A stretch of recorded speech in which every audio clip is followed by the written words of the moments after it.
que é justamente esse momento em que você perde o Josué. Me dê licença, então. Monique, seja muito bem-vinda ao nosso programa. Acho que a gente vai falar de um assunto que muita gente prefere nem pensar. É verdade. Que é sobre a morte. Seja bem-vinda. Obrigada. É verdade. A morte é algo que nós escapamos, fugimos, não é gostoso de falar, né? E que história da nossa amiga, que história de superação, de resiliência, não é verdade? É uma história admirável, com certeza. O que explica esse medo que a maioria das pessoas tem da morte? Eu tenho medo da morte, eu não quero me manter afastada. Isso, na verdade... Alguém aqui não tem medo da morte? Eu não. Não tem medo da morte? Vixe, só eu tenho medo da morte e você de casa. Na verdade, a morte, ela faz parte da vida. Isso. Né? Então, estranho falar isso. É estranho, né? Mas é uma condição do ser vivo. Então, quando nós falamos sobre a morte, nós precisamos falar sobre a vida. Você me disse assim, mas por que será que as pessoas têm medo? O que acontece? Justamente porque é tabu e porque nós não falamos. Tem um autor... da psicologia, Jung, ele diz assim, nós nos preparamos uma média de 20 anos para aprender a viver, estudar, trabalhar, ter habilidades sociais, a gente aprende a viver. Nós deveríamos nos preparar mais ou menos o mesmo tanto de tempo para morrer. Só que nós não ouvimos falar sobre isso nas escolas. Não. Nós não falamos sobre isso. Só sobre longevidade. Isso. E a morte, ela faz parte da condição do ser vivo. Então, tudo que é vivo vai morrer. Né? Por isso a importância da gente pensar sobre isso, não de viver com o foco na morte no sentido mórbido, ruim, não. No sentido de que vou morrer mesmo? Não nesse sentido, não. Mas justamente assim, para dar sentido na vida e a importância de valorizar a minha vida e viver cada dia como se realmente fosse o último. Né? Não perder tempo, digamos assim. O que realmente importa, qual é o real sentido da vida. Tudo isso ajuda muito a partir do momento que a gente pensa na morte. Ou seja, muitas pessoas vivem como se não fossem morrer e por isso procrastinam e não dão valor à vida que têm. Outras pessoas deixam de viver porque criam consciência de morrer. O ideal é ter o meio termo. E aí eu vou passar a palavra para a Virgínia, que diz que não tem medo da morte, que eu quero saber o ponto de vista dela, vou compartilhar o meu, e aí você nos conta qual seria o jeito certo de encarar a morte de alguém.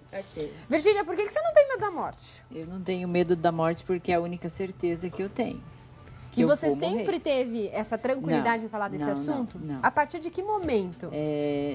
Eu faço parte da igreja faz muitos anos e a gente tem muita formação, né? Então, na catequese, a gente teve uma formação com uma pessoa no seminário São José e ela explicou o caminho da morte.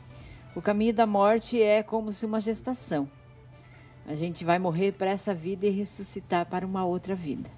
Então, a gente tem que ter a certeza que na outra vida será melhor que essa. Entendi. Então, a gente tem que aproveitar o que temos aqui, porque do outro lado a gente não sabe o que é. Mas a morte é nossa amiga. Ela anda do nosso lado todos os dias. Até uma parte você me convenceu. Quando você fala que ela é minha amiga, eu já não gosto mais. Vou explicar o meu ponto de vista. O que me incomoda na morte é um mistério. Você não tem como prever quando vai acontecer. Poxa vida, por mais que eu viva a cada dia como se fosse o único e valorize cada amanhecer, eu nunca sei qual vai ser o último. E essa corrida incerta é que me deixa amedrontada. Assim como a gente tem medo de algo novo, né? Mas então, quando a gestação, a criança é gerada no ventre da mãe, ela não sabe como é aqui fora. Ela vai nascer. Verdade. A gente não sabe como é do outro lado. A gente tem que ficar na expectativa do nosso encontro com Jesus. Entendi. Então, por isso que a gente não deve temer. É por isso que eu queria lembrar como era dentro da barriga da minha mãe. Eu ia saber se aqui era melhor que antes. Aí eu ia ter certeza que o melhor estaria por vir. Eu tô brincando. Muito obrigada, Virgínia. Vamos passar de novo pra Monique. Qual é o jeito certo de encarar o luto, então? Porque da mesma forma que a gente fala da nossa morte, quando é alguém que parte perto de nós, também fica difícil de encarar muitas vezes, se não temos a maturidade que a Virgínia mostrou Com aqui. certeza. E isso, essa maturidade é através de leitura, de conhecimento, mas principalmente a partir da experiência. Quando nós acolhemos o nosso luto, as nossas perdas diárias. Nós temos perdas reais e perdas simbólicas. Sim. Né? Então, assim, o fato da passagem da infância para a adolescência, da adolescência para a vida adulta, são fases que não voltam mais na nossa vida. E isso gera um luto.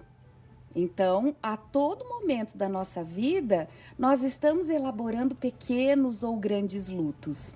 O ideal seria nós conseguirmos sentir.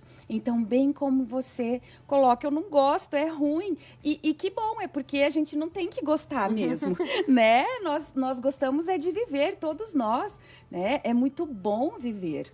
Mas a vida, ela não é feita somente das coisas boas, fáceis ou da zona de conforto, no sentido que a morte, ela nos tira da zona de conforto. Verdade. Né? Então, assim, nos coloca numa situação de enfrentamento e de papéis sociais que nós vamos precisar assumir, que são diferentes do que a gente tinha antes. Então, como passar por isso de uma maneira saudável? É o que eu sempre digo nos cursos, digo para os meus alunos. Gente, não tem uma fórmula. O que nós precisamos é passar. E passar significa sofrer, chorar, doer, deprimir-se, ensimesmar-se, para então conseguir ressignificar, como é o caso da nossa amiga, como é o caso da nossa amiga que escreveu o livro. Então, depois de todo o período de sofrimento, conseguir dar um sentido, seja na religião, seja no sentido que aquilo nos traz, seja de esperança, seja o que eu consegui acreditar ou fazer de melhor com isso, o que esse momento me trouxe. Então, nós temos alguns teóricos que mostram as fases principais do luto. Primeiro, a gente passa por um processo de negação. Não, isso não é verdade. Isso não está acontecendo. Não estava no roteiro. Isso, não estava na pauta isso daqui acontecer na minha vida nesse momento.